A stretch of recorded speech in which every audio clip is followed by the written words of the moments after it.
Hello students, यह हमारे पास board पे एक क्वेश्चन है और ये क्वेश्चन आपका इलेक्ट्रोमैग्नेटिक इंडक्शन का क्वेश्चन है। ये इस क्वेश्चन को पहले देख लेते हैं। A disc made of aluminium a non magnetic material. एक डिस्क आपको दी गई है जो एल्यूमिनियम की, और एल्यूमिनियम एक मेटल है और ये कैसा एक नॉन मैग्नेटिक मटेरियल होता है। ठीक है। Is kept horizontally and it's free to rotate about its axis.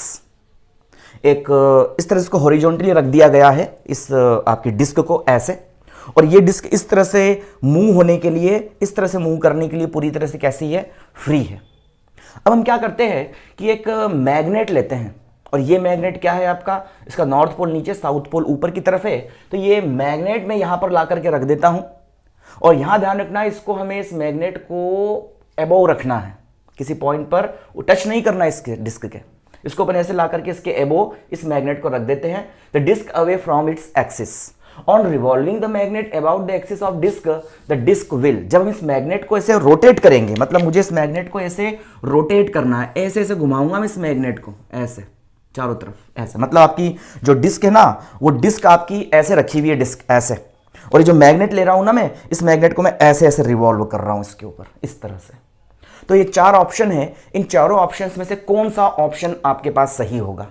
अगर हम इसको ध्यान से देखें तो हम यहां पर ये पा रहे हैं कि आपका मैग्नेटिक है, तो मैग्नेट एक मैग्नेटिक फील्ड जनरेट करेगा, और जब मैग्नेट मैग्नेटिक फील्ड जनरेट करेगा तो उस कंडीशन में इससे क्या होगा, फ्लक्स निकलेगा, फील्ड लाइंस निकलेंगी। तो ऑब्वियस सी बात है, हमारे दिमाग में कहीं ना कहीं आ रहा है कि कहीं ना कहीं एडी करंट का ही कॉन्सेप्ट है। ठीक है, क्योंकि ये इसको मैग्नेटाइज तो कर नहीं पाएगा, क्योंकि एल्यूमिनियम है आपका नॉन मैग्नेटिक मटेरियल है, तो इसको मैग्नेटाइज करके इससे चिपकेगा नहीं है। ठीक है ना, मतलब इसको मैग्नेटाइज नहीं कर पाएगा ये। बट यहां पर कुछ होने जा रहा है। यहां पर क्या हो रहा है कि भाई जब इस मैग्नेट को रिवॉल्व कर रहे हैं तो इसमें चार ऑप्शन हमारे पास दिए गए हैं। क्या rotate in the same direction opposite to direction of magnets motion. क्या ये डिस्क इस मैग्नेट के अपोजिट डायरेक्शन में, हम मैग्नेट को ऐसे घुमाएंगे तो क्या डिस्क ऐसे घूमना चालू कर देगा। Second option, rotate in the same direction as the direction of magnet motion. Magnet को हम ऐसे रोटेट कर रहे तो क्या मैग्नेट के साथ ये रोटेट करना चालू कर देगा, ऐसे घूमना चालू कर देगा। Third option, not rotate and its temperature will remain unchange, मतलब कुछ भी नहीं होगा, रोटेट भी नहीं होगा, इसका टेम्परेचर भी चेंज नहीं होगा। और फोर्थ है, not rotate but it's temperature will slowly rise, कि रोटेट तो नहीं होगा बट इसका टेम्परेचर इंक्रीज हो जाएगा।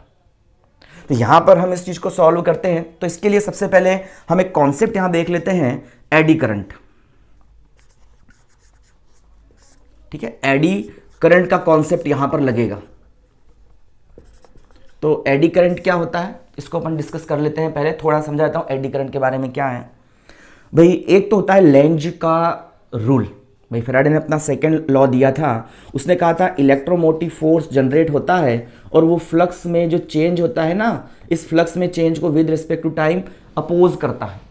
मतलब ये इलेक्ट्रोमोटिव फोर्स जनरेट होता है, वो क्या करता है, वो इस फ्लक्स में चेंज के जो आपके रेट है उसके इक्वल होता है। मतलब जब जब आप फ्लक्स में चेंज करोगे तो यहां पर आपका इलेक्ट्रोमोटिव फोर्स जनरेट होगा। और नेगेटिव साइन ये इंडिकेट करता है कि अकॉर्डिंग टू लेंज लॉ के अकॉर्डिंग ये जो नेगेटिव साइन ये बात शो करता है, इस चीज को दर्शाता है, यहां पर इस चीज को शो करता है कि जो इलेक्ट्रोमोटिव फोर्स जनरेट होता है ना, ये उसी रीजन को अपोज करता है जिस रीजन से ये जनरेट हुआ है। मतलब फ्लक्स में चेंज से ये जनरेट हुआ है ये इलेक्ट्रोमोटिव फोर्स, और ये उसी को क्या करता है, अपोज करता है।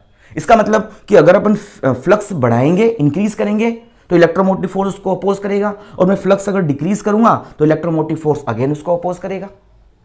जैसे कि हम यहां पर ये कहें कि आपके पास में ये कोई डिस्क ले ली मैंने, ये डिस्क है ना, और इस डिस्क के पास में मैंने कोई मैग्नेट में लेके आ रहा हूं, मैग्नेट का एनपोल में लेके आ रहा हूं। तो ऑब्वियस सी बात है, इस डिस्क से बाउंड, इस डिस्क से गुजरने वाला जो फ्लक्स है ना, वो फ्लक्स क्या है, यहां पर चेंज होगा। पास लाएंगे तो ज्यादा फील्ड लाइंस इसमें से निकलेंगी, तो ये क्या करेगा, ये इसके आने को क्या करेगा, बिल्कुल अपोज करेगा। ये चाहेगा ये इसके पास नहीं आए, तो उस कंडीशन में क्या करेगा, उस कंडीशन में ये जो है खुद एक एन पोल बन जाए, क्योंकि हम जानते हैं एन ही एन को रेपल कर सकता है। इसका मतलब कि इसमें एक करंट जनरेट होगा, और इस करंट को अपन बोलते हैं कौन सा करंट, एडी करंट, यहां पर इसको अपन कहते हैं।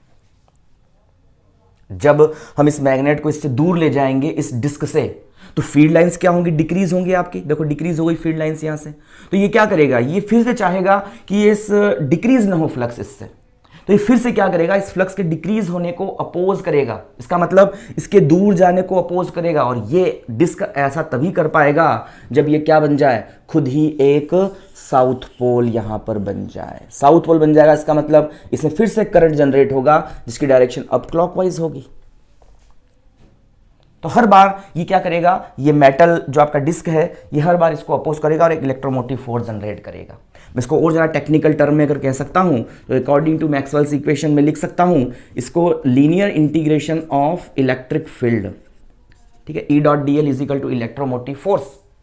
मतलब इलेक्ट्रिक फील्ड का जो लीनियर इंटीग्रेशन होता है वो इलेक्ट्रोमोटिव फोर्स के इक्वल होता है। इसका मतलब ये है कि फ्लक्स में चेंज होने से एक इलेक्ट्रिक फील्ड जनरेट होगा, और ये जो इलेक्ट्रिक फील्ड होता है ना, ये बड़ा ही स्ट्रेंज टाइप का इलेक्ट्रिक फील्ड होता है।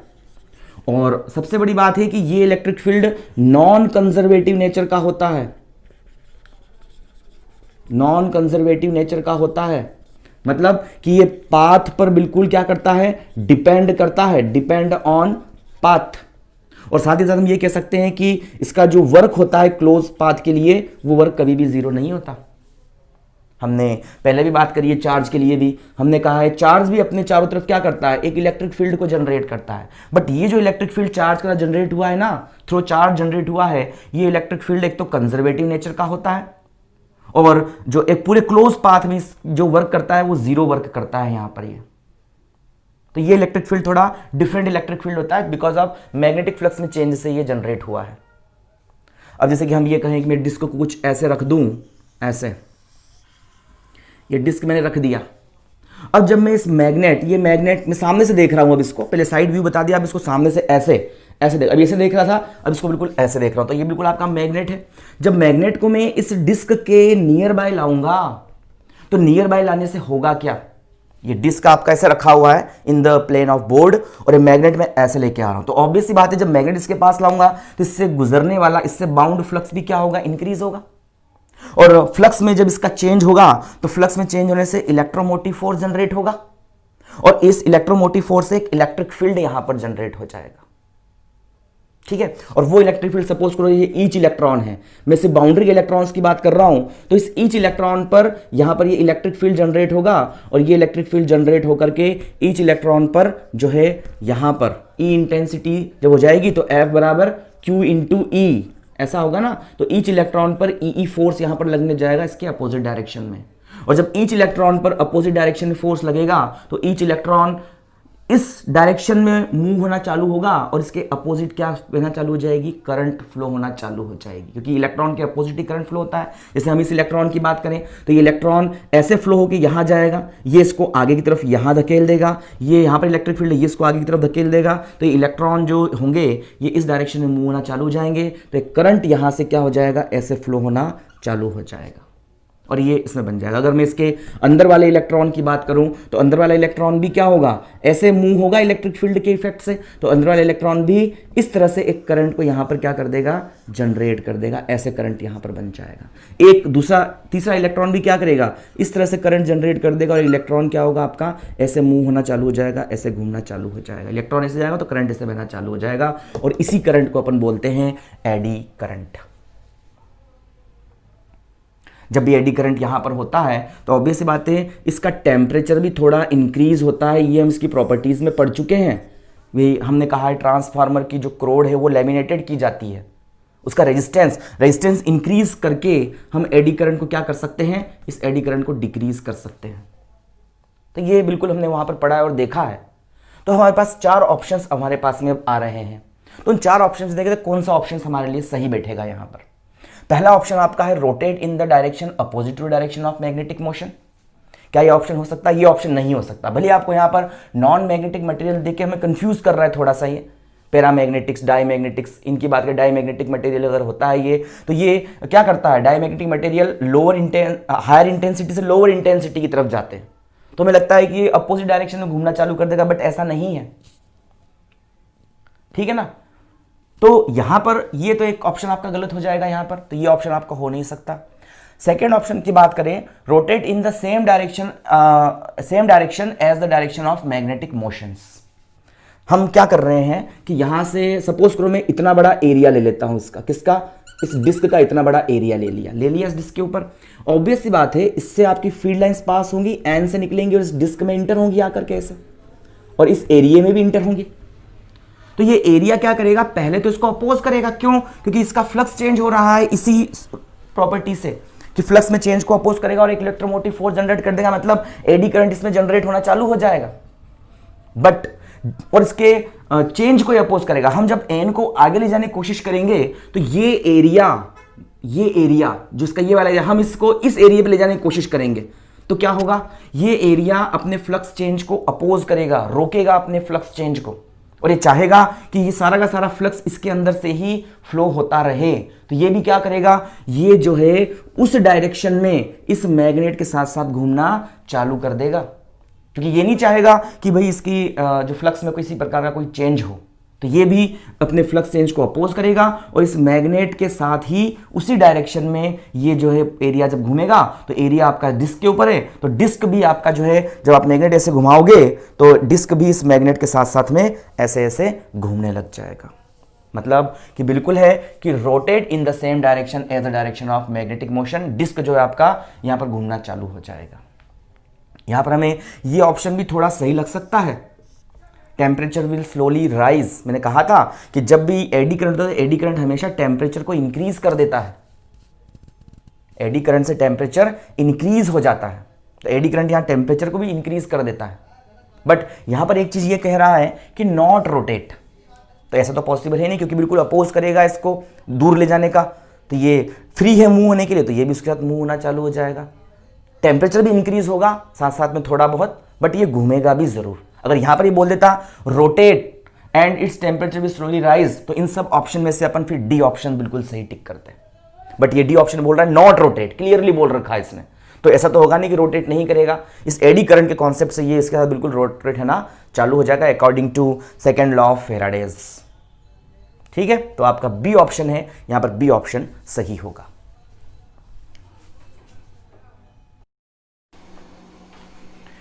हेलो स्टूडेंट्स, नेक्स्ट क्वेश्चन हमारे पास मैकेनिक्स का है, और इस क्वेश्चन में यहाँ पर जो बलों के यहाँ पर टोटल जो आपका इक्विलिब्रियम होता है, उस इक्विलिब्रियम के कॉन्सेप्ट को यूज़ करके इस क्वेश्चन को हम सॉल्व कर सकते हैं। देखते हैं नेक्स्ट क्वेश्चन क्या है। A football of radius R is kept on a hole of radius small R. ऐसा आपका एक फुटबॉल है, ये फुटबॉल है, और ये फुटबॉल इसकी जो रेडियस है वो रेडियस आपकी कैपिटल आर है, और 2r जो स्मॉल आर जो आपकी 2r डिस्टेंस है, 2r डिस्टेंस के जो है होल है, इस पर इसको रखा गया है। ये आपको डायग्राम में दे रखा है, ये डिस्टेंस हमें दे रखी है यहाँ से यहाँ तक की 2r ऐसे दे रखी है, और इस r की वैल्यू इस कैपिटल R से कम है। इसका मतलब ये है कि ये फुटबॉल इसमें पूरी तरह जाएगा नहीं, बस इसके ऊपर ऐसा रखा हुआ है। अब आगे है made on a plank kept horizontally, horizontally रख दिया है प्लैंक के ऊपर इसको हमने। One end of the plank is now lifted so that it gets tilt making an angle theta from the horizontal. अब हम क्या करते हैं, इसके इस कॉर्नर को पकड़ के हम लिफ्ट करते हैं, तो ये आपका जो सरफेस होता है ये टिल्ट हो जाता है, और हॉरिजॉन्टल के रेस्पेक्ट में ये थीटा एंगल बना लेता है यहाँ पर। ठीक है, तो आगे इसमें क्या रखा है, the maximum value of theta, ये हमें फाइंड करना है, so that the football doesn't start rolling on the plank satisfy. वो मैक्सिमम वैल्यू इन चारों में से क्या होगी जिसके लिए आपका फुटबॉल जो है इस पर रोल ना करे, जस्ट वो रोल करने वाला हो बट रोल ना करे। तो वो मैक्सिमम वैल्यू हमको थीटा की निकालनी, कि थीटा की वैल्यू को आप इससे ज्यादा कर दोगे ना तो फुटबॉल रोल करने लग जाए, मतलब थीटा की मैक्सिमम वैल्यू जिस समय ये football ready to move but move कर नहीं रहा, रोल कर नहीं रहा है, तो वो कंडीशन हमें निकालनी है। जैसे हम इसको टिल्ट करते हैं, यहां पर मैंने इसको शो कर रखा है, जैसे फुटबॉल को यहां रखा, तो यहां पर इसका मास mg वो नीचे की तरफ वर्क करेगा, और इन दोनों कॉर्नर्स पर नॉर्मल रिएक्टिंग फोर्स ऊपर की तरफ वर्क करेगा। ये इक्विलिब्रियम है, मतलब टोटल जो फोर्स रहेगा इसका जीरो होगा, और टोटल टॉर्क जो इसके ऊपर होगा वो भी क्या होगा, जीरो होगा, क्योंकि टॉर्क रोलिंग मोशन करता है इसका, और हम उसको रोलिंग नहीं कराना चाहते। तो टोटल टॉर्क और टोटल फोर्स इसके ऊपर 0 होना चाहिए। अब हम इसको जब लिफ्ट करते हैं तो लिफ्ट करने से क्या होता है कि भाई हम यहां से इस पॉइंट से देखें तो इस पॉइंट से नॉर्मल रिएक्टिंग फोर्स आपका N1 कुछ इस डायरेक्शन में वर्क करता है, नॉर्मल रिएक्टिंग फोर्स वो आपका इस डायरेक्शन में कुछ इस तरह से वर्क करता है। और अभी भी ये सारे फोर्स इस सेंट्रल के रेस्पेक्ट में, ये सेंटर पॉइंट है आपका O, इस सेंटर पॉइंट O के रेस्पेक्ट में ये सारा का सारा इक्विलिब्रियम पोजीशन पर है, मतलब ये मूव नहीं कर रहा है। उस समय ये mg के हम दो कंपोनेंट mg sin थीटा और mg cos थीटा ले लेते हैं, ठीक है। यहां पर जब तक mg cos थीटा की वैल्यू 0 नहीं हो जाएगी ना, जब तक ये खत्म नहीं हो जाएगा तब तक mg sin थीटा यहां पर उसको आगे खींचकर नहीं ले जाएगा। अब हम इसको और टिल्ट करते हैं, और टिल्ट करते हैं तो हमारे पास में ये कंडीशंस की कुछ इस प्रकार से बन जाती है। जैसे जैसे हम इसको टिल्ट करते जा रहे हैं, जैसे जैसे हम इसको लिफ्ट करते जा रहे हैं, ये टिल्ट होता जा रहा है और उस कंडीशन में ये जो नॉर्मल रिएक्टिंग फोर्स है ना, ये N1 टेंड्स टू 0 की ओर ये बढ़ता जा रहा है। Just at instance of time, यहां ध्यान रखना, just any instance of time ये वाला नॉर्मल रिएक्टिंग फोर्स आपका 0 हो जाएगा, क्योंकि यहां पर ये फुटबॉल अभी मूव नहीं हुआ है, मूव होने वाला है। जब ये मूव होने को रेडी है उस कंडीशन के ऊपर इस वाले पॉइंट के रिस्पेक्ट में यहां पर जो ये नॉर्मल रिएक्टिंग फोर्स है ये तो आपका 0 हो जाएगा। और कंडीशंस ये कहती है इस पॉइंट के रिस्पेक्ट में ये आपका नॉर्मल रिएक्टिंग फोर्स, मतलब यहां पर भी जो इक्विलिब्रियम की पोजीशन अभी भी है, मतलब इस पॉइंट के रिस्पेक्ट में इसका जो आपका टॉर्क है, इसका जो फोर्स है वो 0 है। तो ऑब्वियस सी बात है कि इस mg को किस पॉइंट से, इस पॉइंट से पास होकर जाना चाहिए। mg जब इस पॉइंट से पास होकर जाएगा तो उस कंडीशन में यहां पर ये football ready to move, but यहां पर मूव नहीं करेगा। थोड़ा सा और आप लिफ्ट कर दोगे तो mg कंपोनेंट आपका इस पॉइंट से इधर की तरफ खिसक जाएगा, ये कुछ ऐसे हो जाएगा।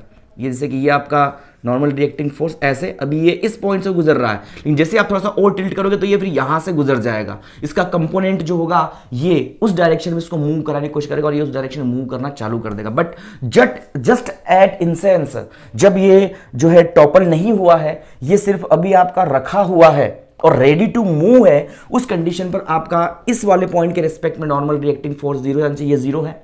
इक्विलिब्रियम की टोटल फोर्स और टोटल टॉर्क भी 0 होना चाहिए। तो उस कंडीशन के लिए आपका जो mg है वो भी इस पॉइंट से पास होना चाहिए, मतलब इस पॉइंट के रेस्पेक्ट में भी टोटल टॉर्क और टोटल फोर्स क्या होना चाहिए, 0 होना चाहिए। इसके रेस्पेक्ट में तो था, इसका मतलब ये है कि आपका जो mg वाला जो कंपोनेंट है, जो mg है, वो इस पॉइंट से होकर क्रॉस होना चाहिए, इस पॉइंट से होकर जाना चाहिए। इस कंडीशन में ये टॉपल होने को रेडी है, ये मूव होने को रेडी है, रोलिंग होने को रेडी है, बट रोलिंग नहीं हुआ है, अभी भी इक्विलिब्रियम में से थोड़ा सा फोर्स आप थोड़ा सा और टिल्ट कर दोगे इसको तो उस कंडीशन पे मूव होना चालू हो जाएगा। बट इस पॉइंट पर ये जो है अभी मूव नहीं हुआ, क्योंकि ये पॉइंट आगे निकल जाएगा, इक्विलिब्रियम कंडीशन ये तो 0 हो ही चुका है और यहां पर ये वर्क करना चालू कर देगा, तो उससे इसको क्या कर देगा, आगे की तरफ मूव कर देगा। तो इस पॉइंट के ऊपर जब mg की जो लाइन है वो इस पॉइंट से होकर पास होगी तो उस कंडीशन में आपका जो नॉर्मल रिएक्टिंग फोर्स या टोटल फोर्स, टोटल टॉर्क इस पॉइंट के रेस्पेक्ट में भी क्या होगा, 0 हो जाएगा यहां से भी। तो उस कंडीशन के लिए अब मैं कहता हूं कि ये आपका 90 डिग्री एंगल जस्ट परपेंडिकुलर है, ये थीटा है, तो ये क्या बनेगा 90 माइनस थीटा।